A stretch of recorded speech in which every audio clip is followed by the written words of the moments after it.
युवशक्ति हेउछंती जेकोसी राष्ट्र शक्ति एवं युवशक्तिर समाज तथा देशर विकास रे गुरुत्वपूर्ण योगदान रही।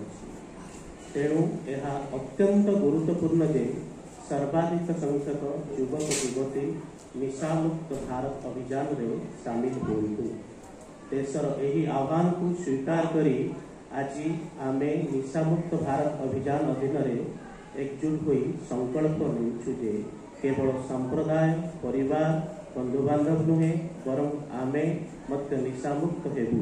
कारण परिवर्तनर आरंभ आमठारु हेबा उचित। तेणु आसंतु आमे समस्ते निशा आम जिला खोर्धा ओडिशा राज्य को निशामुक्त करिबा। मु प्रतिज्ञा करुछि जे मो देश को निशामुक्त करिबा पाई मु यथासंभव चेष्टा करिबी। जय हिंद।